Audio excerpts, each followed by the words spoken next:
Hello, everybody, and welcome to the Spiritual Journey podcast. My name is Nimesh Radia, and I'm your host. I always love starting every episode by saying thank you. I feel so blessed with this podcast, the people it's reaching, the impact it's having. So, my intention was really to simplify spirituality and guide people on their spiritual journey. I was inspired to start the podcast with a message through the Akashic Records of my voice, my gift. I really do feel like it's been guided. So, if you're a regular listener, welcome back. Thank you for your support. If you're new to this podcast, then welcome. Glad you could join us. If you have any feedback, please let us know. Feedback's always a blessing. I am an Akashic record reader, Akashic trainer, podcast host, podcast creator, as well as a spiritual coach and mentor. And I love what I get to do. I get to guide people through this spiritual journey, holding their space, helping people understand why they're here, what their programming is, going really deep on who you are.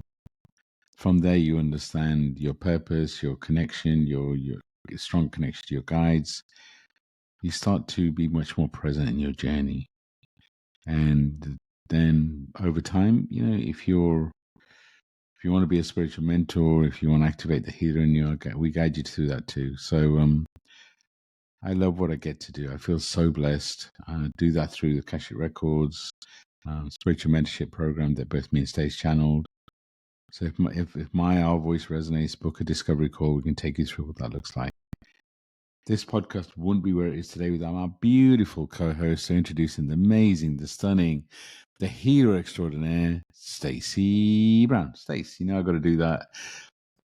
It's a tradition, one of these things. Over to you. Please introduce yourself. So good to be back on another episode. Thanks for having me, Nims. It's hard to believe that we've been doing this for as long as we have, but it's been an incredible journey, and we do thank you, our listeners, for being here on this journey with us. My name is Stacey. I'm an intuitive. I do readings for people from all around the world. I am also an Akashic record reader and a spiritual coach and mentor.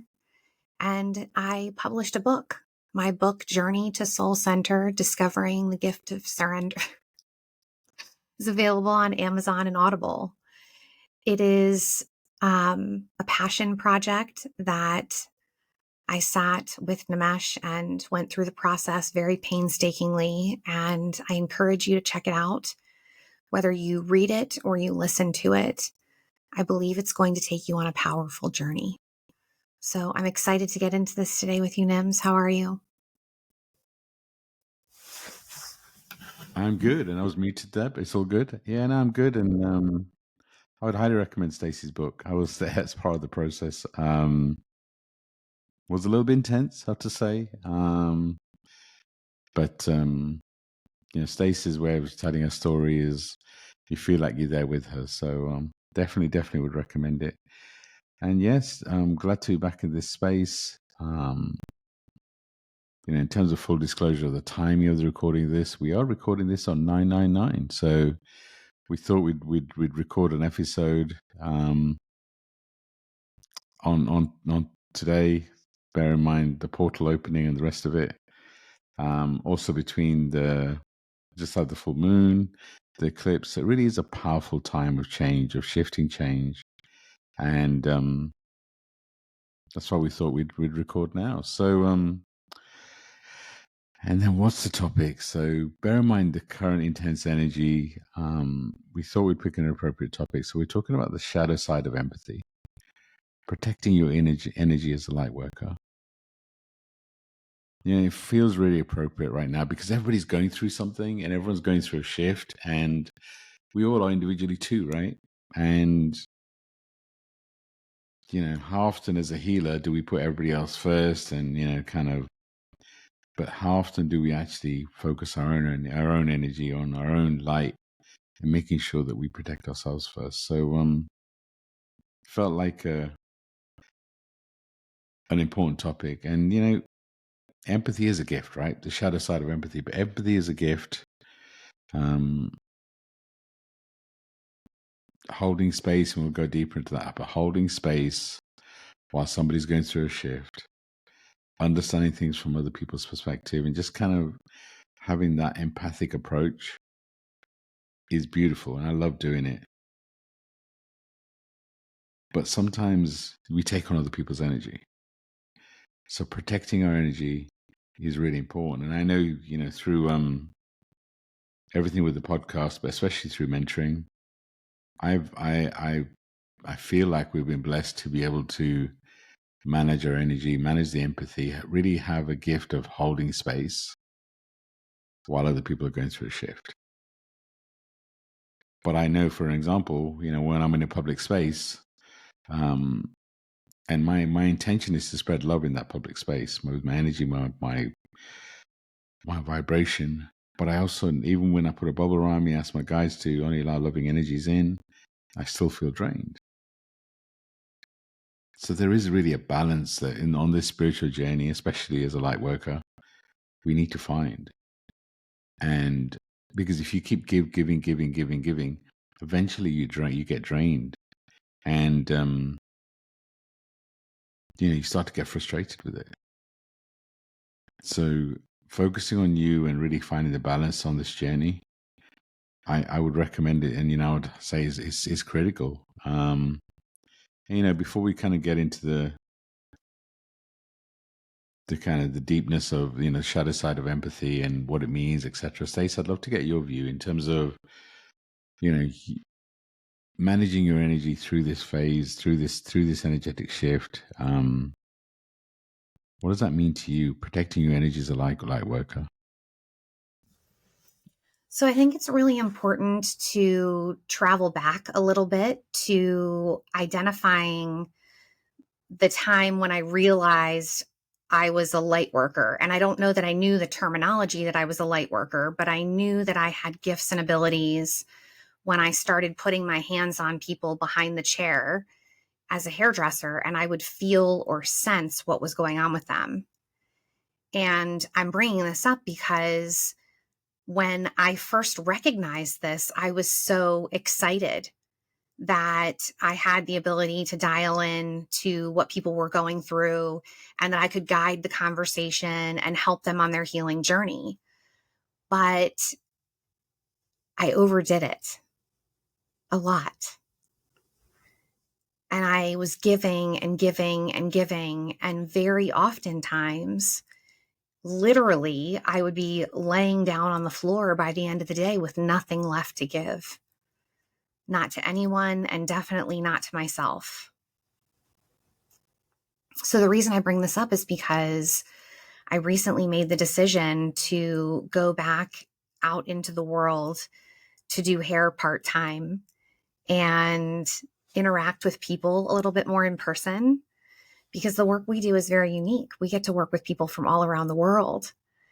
And a lot of those times it happens on Zoom. And it can be easier to balance your energy, but I decided I was going to start exposing myself to human beings again.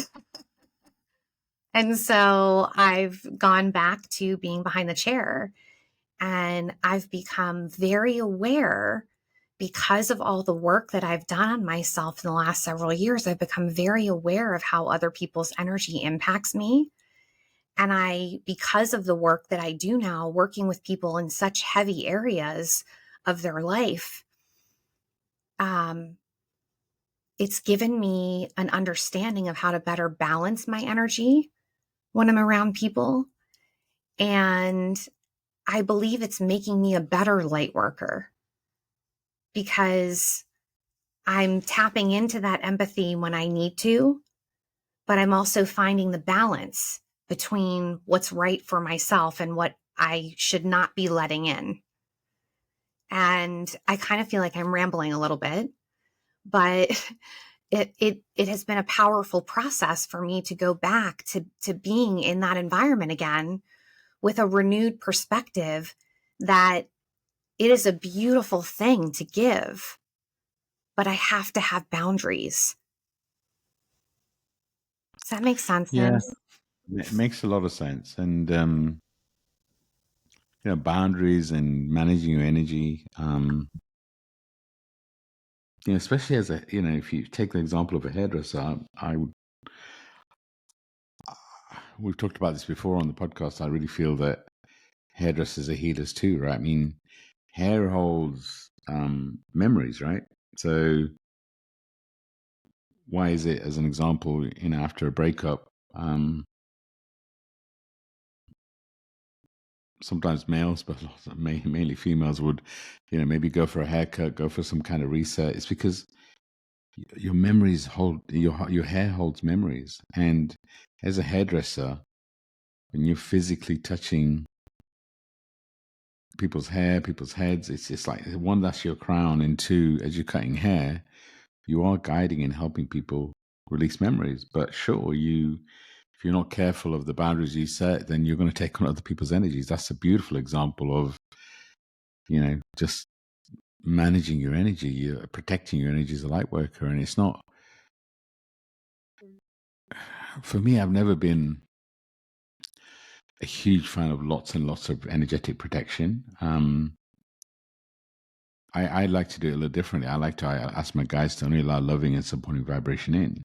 Because if you protect yourself fully and you just don't want anything in, then you're also stopping love as well as. So my recommendation is always to ask your guys to only allow loving and supporting vibration in. That way you're open to love, but also anything that doesn't serve you is kind of blocked. And you give your guys permission. So, and you bring up another interesting point, and we'll kind of dive deep into it, but the difference between, so I do a lot of my work on Zoom, just like you do from the healing side, but I'm also making more of an effort to be at public events, etc., etc. And it is different, right?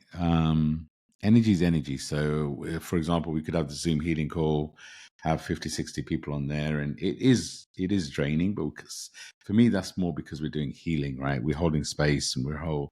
But if I go into a public space, it does drain me, even though I'm protecting my energy and doing the right thing. So there is a difference. And sometimes, as healers, my deal with God, my guides, is wherever I'm sent, I'm going to keep showing up. So if I feel like I need to be in a public area, I'm going to do that. And that I'm going to assume that my energy, my vibration is needed there. And if it drains me, it drains me. That's the difference. It's a choice. Like sometimes if it's as healers, we feel like we've got to go and, keep showing up to things, but actually only show up if it feels right. This is the thing, using discernment, using choice as a light worker is important, because we need it. Our light's needed, our vibrations needed. And if we dim our light, if we drain ourselves, then who are we going to help? When we're around people, and certainly when we're doing healing, as empaths, you take on other people's energy. And the skill is to tap into people's energies, but not take on their emotions. And how do you do that? Like I do that by asking my guides, but also have crystals around me. So it's kind of, like I said, it's easier online. When I'm in a public space, I'll normally have crystals in my pocket, and I'll ask my guides the same thing. But it's all around intention. Overgiving, putting everybody else first.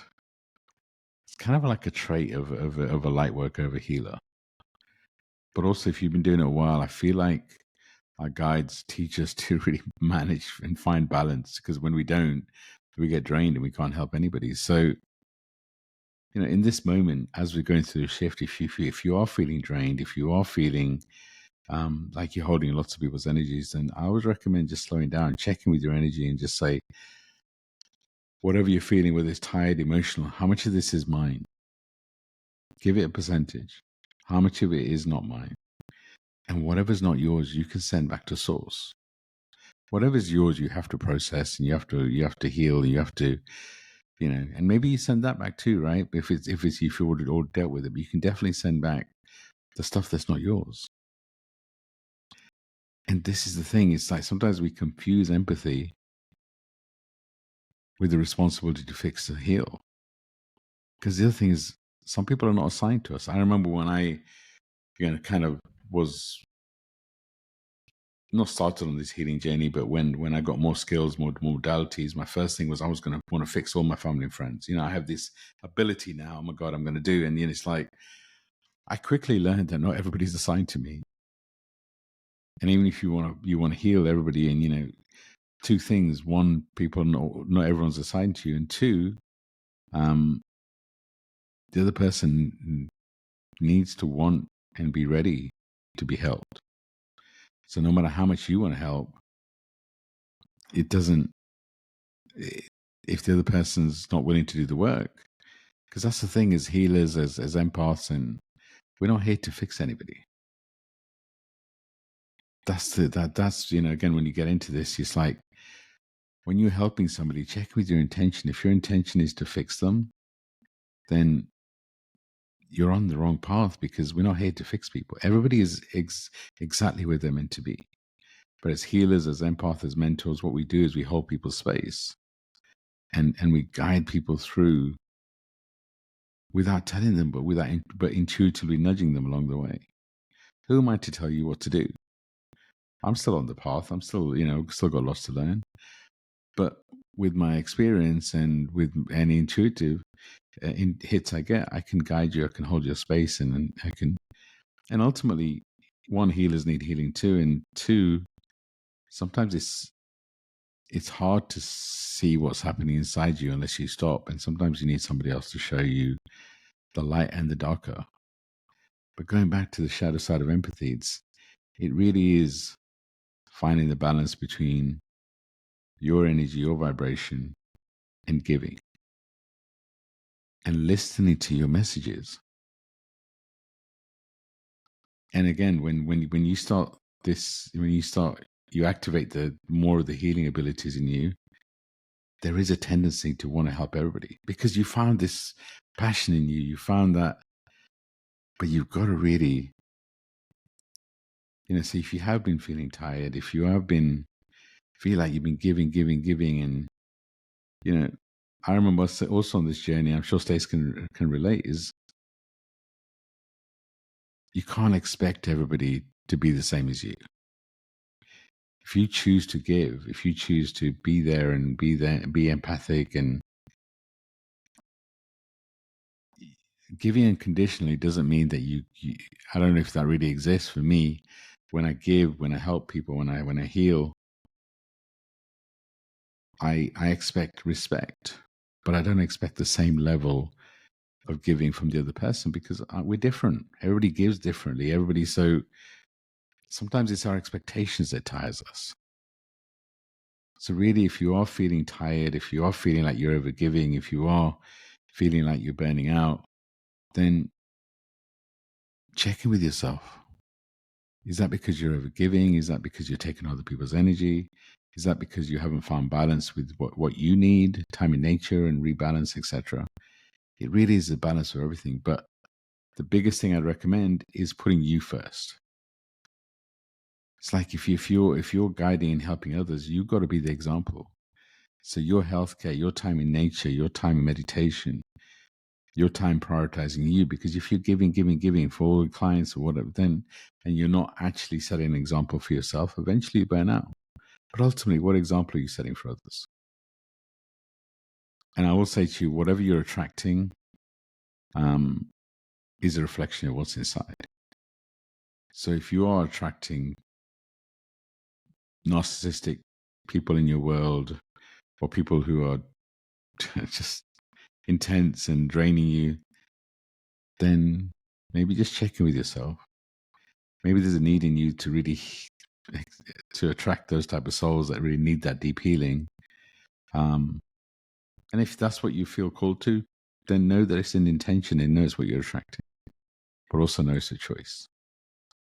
So Stacey, when I say the shadow side of empathy and kind of feeling tired and feeling drained when we're just giving, and how can you relate to that, and what would your advice be to our listeners? The very first thing that comes to mind is the word boundaries. That is the very first thing I think of. I absolutely feel like when we are overgiving, we're not recognizing where our boundaries are. And without those boundaries, you ultimately will have burnout or resentment or frustration or collapse and exhaustion, quite frankly. And I have found that learning how to have boundaries has been one of the more important lessons I've had to learn being a light worker and helping people in the way that I do. Because there are so many things that you're dealing with so intimately. And oftentimes it can bring up things that you've been through yourself. And without the appropriate boundaries, you have the potential to spiral into your own world of whatever you've been through. And so energetically holding that space for the other person is a beautiful thing, but needs to be done where you're respecting your own boundaries as well and not absorbing what you're facing, whether it's a conversation with someone, whether it's an interaction, whatever it is. I think one of the other things that has really helped me is finding balance and doing that through my daily practices. Just full disclosure, this summer has been really challenging for me with journaling and having, my daughter home for the summer. It's like, if I'm not working, I'm spending time with her. And I felt like some of my practices fell by the wayside on a consistent basis, right? So like the daily practice was really a struggle. And recently she's gone back to school and I've hit the reset button and I've been really focused on my daily practices. And I've been journaling and have been doing a little bit of reading. And I've actually been as consistently as possible doing it out in nature when weather will allow. And it has been such a game changer for me because it has helped me again to achieve a state of balance because I'm turning inward and I'm evaluating where I am, right? I'm having a personal check-in with myself.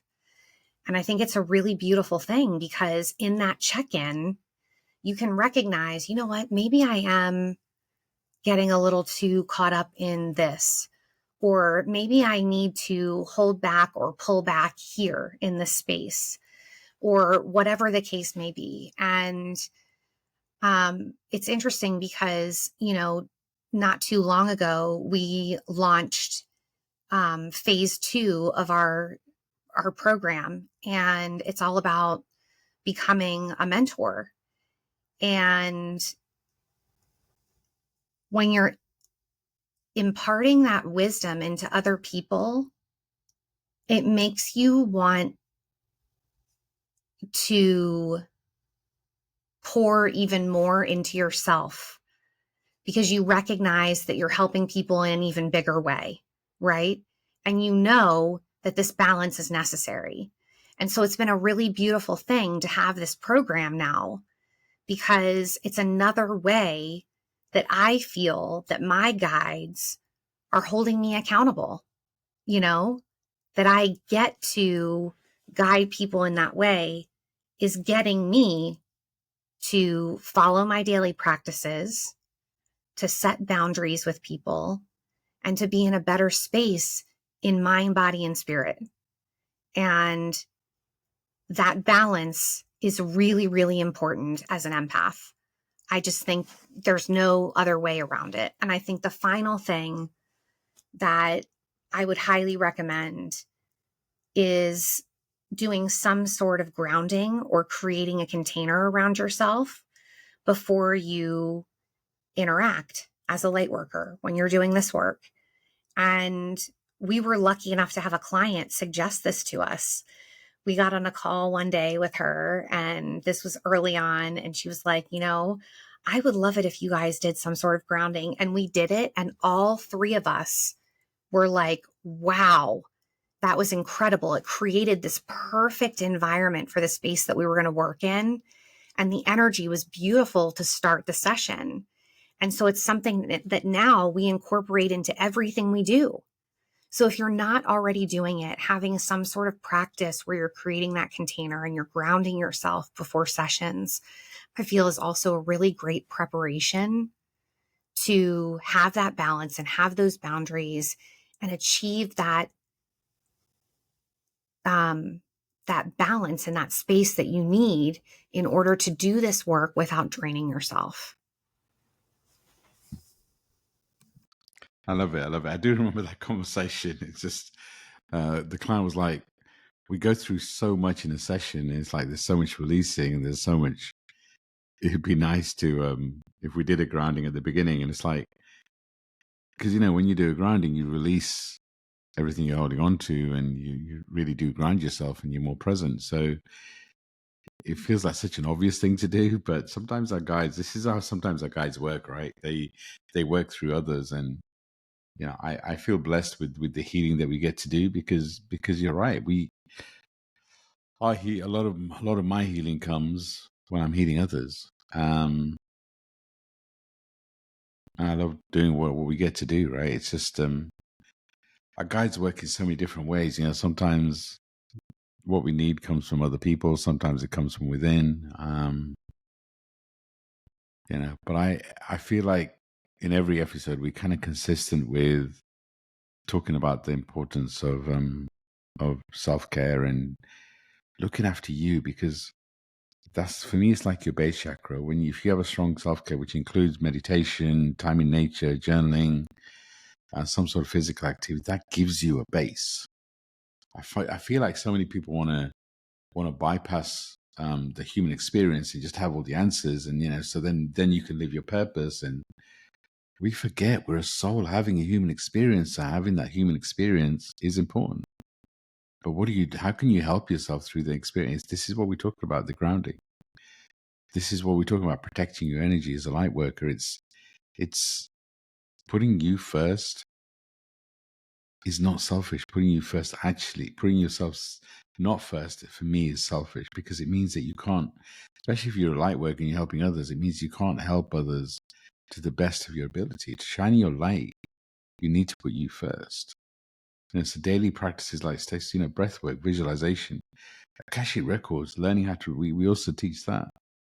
But just I call it simple, maybe because we're used to doing it. But even before we start recording this podcast, before recording any podcast, we'll always do a grounding if it's a joint one, or if I'm with a guest, and I'll do a grounding, because we just learn. It just it means that we can channel the session to a different level. So the other thing that we all do, whether we are a spiritual mentor as a business, or whether we just have a conversation with a friend, is creating a container.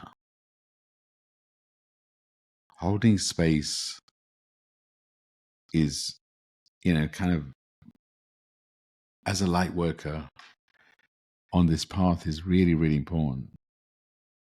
But holding space, and people confuse it. Holding space is creating an energetic space where people can share freely, where we can hold people's space, but it's not a dumping ground. Because when it becomes a dumping ground, that's when we take on other people's energy. Holding space is allowing someone to be themselves, to share, but also more to process what they're going through, so you can release it. It's not trauma dumping, right? It's like sometimes we find ourselves trauma dumping. My pain is worse than yours and all that sort of stuff. That doesn't serve anybody. Everybody's on their own journey. So holding space, creating that container, but not merging your pain. Don't take on other people's pain. Your role when you're holding space is to hold that space. And ideally, talk less. When you're holding space for somebody, the idea is to allow the other person to talk, but ask open questions. So if they're talking about something painful they're going through, well, how does that serve you? What did you learn from that? You know what? If you could do it again, what would you do differently? That means that you don't get sucked into their pain, but also it means that you're allowing them to process. And in this, as a light worker, and I actually learned this in my corporate space, to be fair, but saying no with a smile on your face, and I don't mean that sadistically. What I mean is prioritizing you. So if something doesn't feel right, say no. You can say it gently, saying, well, actually, I like just be, what, this doesn't feel right to me. and sometimes taking a break, right? Stepping back. Like today's a great example. I was supposed to meet. I was supposed to had a lunch appointment, which got cancelled. I could have filled that time with other stuff for sure. But you know what? I took the opportunity just to rest. With the full moon, with the eclipse and everything else, I felt tired. So I was like, maybe this is a time to reset. We had the full moon webinar on Sunday. Today's Tuesday. Had just a busy day yesterday. So I was like, you know what? I'm going to take that time out for me. So really finding the balance. There's no right or wrong. There's no silver bullet. Whatever's right for you.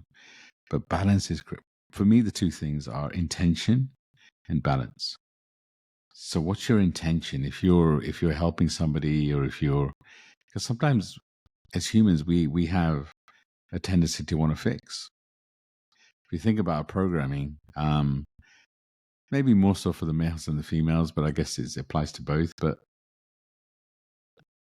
we have a tendency to want to fix. But again, it's just, if we keep fixing everybody and just kind of providing short-term solutions, we're not actually enabling people to truly understand what they're going through. We're not here to fix. So check in with your intention when you're being a light worker, when you're feeling drained, because sometimes it's your intention. I'm trying to fix everybody. I'm being there for this person, this person. You feel responsible to be there for that person, but it doesn't help you. So Stacey, when I asked you that question about, kind of finding that balance, but the difference between kind of fixing and healing, what does that mean to you? That's one of the beautiful things about the work that we do is we're not here to fix people. We're here to help them heal. And I believe it's about guiding people to their own answers, allowing people the space to process the things they need to in order to get to their own answers. And when you're in that space and you recognize that it's not your responsibility to change someone, it is very, very liberating. It's very freeing because it gives you more of an opportunity to focus on the present instead of trying to change or fix something around you, whether you're, like I said, working with a client or otherwise. It is one of the things that I wish that I had understood more as a parent earlier, because it probably would have changed the way that I did a lot of things. But I recognize now through all the work that I've done that it's not about me having all the answers. It's not about me giving someone the answers. It's not about me solving it for someone. It's literally being with somebody on the journey as they uncover their own answers through their own process. And you're there to hold their hand through it. And what a beautiful thing to be able to do that and to not have the responsibility of needing to have all the answers. Because I think that's something that a lot of people mistake. I think a lot of people think that if you're going to be a spiritual mentor, you have to have all the answers. We don't have all the answers, my friends. We've been on our own journeys. We've done a lot of work on ourselves. We've been through a lot of processes to get to this space. But our responsibility is to hold your hand on the journey as you uncover your own truths. And when you're in that space, it is a really beautiful process. I have a client right now who has been on the journey with me for, I guess, about 6 months now. And she just had this light bulb aha moment where she's practicing working with clients now. And she recognized, oh my gosh, I I don't have to have the answer. They're getting to their own answer, Stacey. And I was like, yes, yes, this is what I've been trying to tell you all along. And the excitement that came from her about that was so beautiful. And she's an empath. She's feeling everything. And it's heightened right now because everything's new, right? And she's exploring this new way of being as a light worker. And it has been really incredible to witness her uncovering this truth that she's on her own journey and it's not her responsibility to be in charge of anybody else's journey. It's simply her responsibility to hold their hand while they uncover their truths. And wow, Nims, to watch somebody else open up to that when I know what the power of opening up to that has done for me is just, there's no words for it.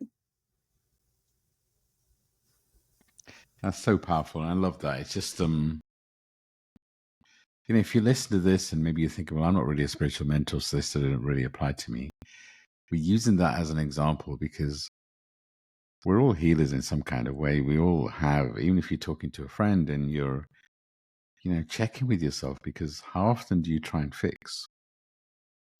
Stacey's example, we're all different. We all have had different experiences. We've all had different things so how do we feel like we know the answers for everybody? What gives us that right? I mean, we have insights, we can share examples, but we haven't been through the same thing as other people. So our role is really to guide you to you.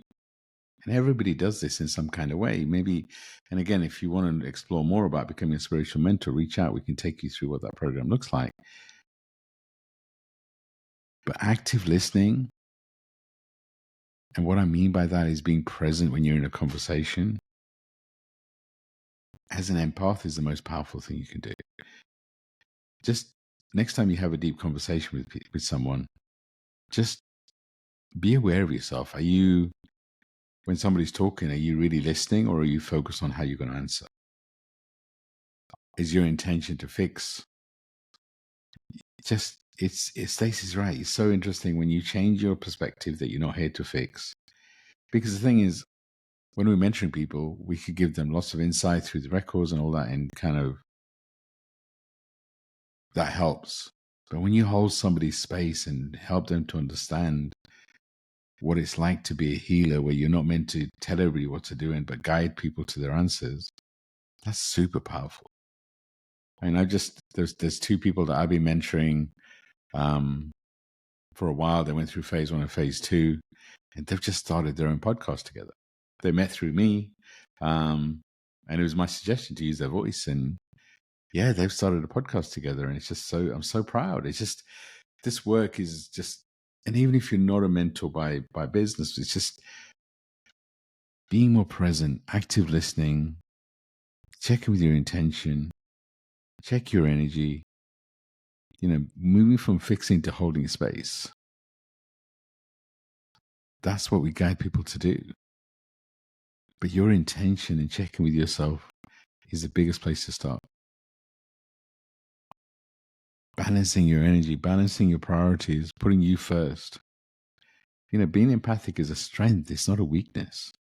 I really feel like we're all empathic in some kind of way, and we're using it at different energy levels. I feel like we all have the ability, if we open our hearts, to truly feel what somebody's feeling, but not taking it on. And if you are feeling drained, then for me, it's an opportunity to grow. It's an opportunity to really, maybe it's the universe, maybe it's your guys trying to teach you something. Because I do feel like when we're feeling drained from other people's energy, maybe it's a signal that either you're taking on that person's energy, or maybe that person's not meant to be around you. Because our intuition, when you meet somebody new, when you meet somebody you get an intuitive hit whether that person's going to raise your vibration or not. And why don't we always trust that? So really, this journey about kind of the shadow side of empathy, and using empathy as to lift your energy, not to drain it. protecting your energy, putting a bubble around. It's all a journey to truly discover you as a healer. And the universe gives you signals of what that looks like. So if you're feeling tired, if you're feeling drained, if somebody triggers you, they're all clues. They're all clues. So out of all of this, listening to yourself, I guess first accepting you're an empath, you're empathic, but knowing that you have to protect your energy, putting a bubble around you, creating between every session, I make sure I sage the space. I cleanse it. I open the door. I like to step out into the garden. Balancing my energy and giving myself the time to do that is really important. I highly recommend spending more time in nature, holding your own space, but realizing that you're the gift. And I'm sure Stacey's got some amazing journal prompts that can help us on this journey. But yeah, any more insights, Stacey, or any journal prompts you want to share? So I would say the first place to start is you've recognized you're an empath. You know that you're a light worker.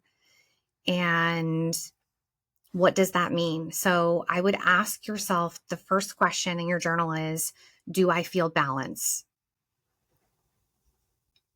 If not, where do I feel like I'm out of balance? And go from there and see what you uncover. Okay. And the other part of this is, am I practicing boundaries? If you are, amazing. If you're not, what do you need to do to shift that? How can you become more aware of having both balance in your life and boundaries? And then, not necessarily with your journal, because you might not be doing it, I would do an evaluation of what your daily practices are right now. What does your self-care look like? Are you doing the things that you know you need to in order to feel like the healthiest, happiest version of yourself? If you're not, what needs to change?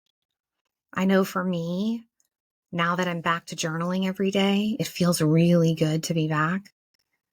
And I feel so much relief that I'm like through the season of kind of not doing it as much as I want to. It has been profound for me, the things that I've been able to uncover just through my writing. So if you aren't currently writing, I want to encourage you to pick up your journal today, or pick up a journal today, or pick up a notebook and do a little bit of introspection. See what comes up. Are you in a space where your empathy is a gift for you and something that's enhancing your life? Or do you feel depleted and diminished? And does something need to change? Turn to your journal, turn to your writing, give yourself a space to process it and see what comes up. And you know what? If you feel prompted to, reach out to us. We have people email us all the time. We would love to hear from you and hear where you are on your journey as a light worker. Maybe you're struggling at this time. We'd love to hear from you. Maybe you're in a beautiful space and you have other suggestions about ways we can better balance our energy. Reach out. We'd love to hear from you.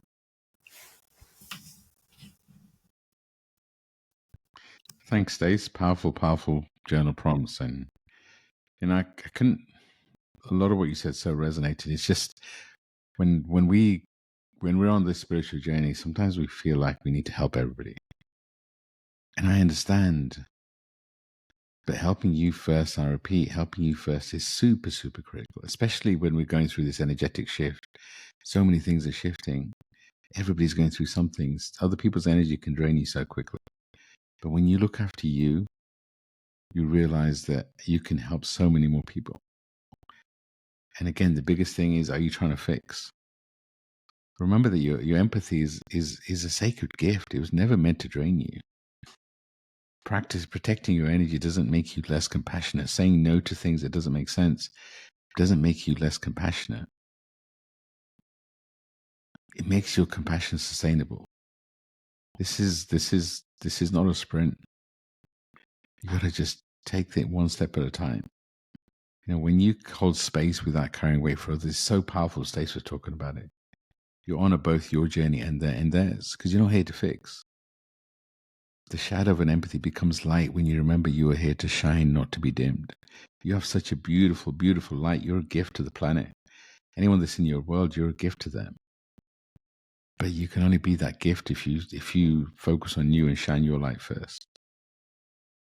So Stacey says, if this episode resonated, if there's a topic you want us to cover, if you feel that we can help and guide you, then please do reach out. We love hearing from you guys. If you have an idea of a topic that you want us to cover, please let us know. If there's a guest that you feel that you want to hear from, then again, let us know. Sending you so, so, so much love and light. This is such a transitional phase. We're between the eclipses. Be extra kind to yourself. Stay hydrated. Time in nature. Always know the universe really does love you, wants to support you. And, if you are feeling pain, then that pain is there for a reason. It's there to expand you. Sending you so, so much love and light during this transitional period. Stacey, over to you to close us out. Thank you, friends, for being with us again on this episode. It has been another powerful one, and we're so grateful to you, our listening audience, for sticking with us and being on this journey with us. It's been such a beautiful ride thus far, and we can't wait to see what's ahead. Thank you again for listening, and we'll be back again soon. Bye for now. Thank you, Stacey. Bye for now. Love and light.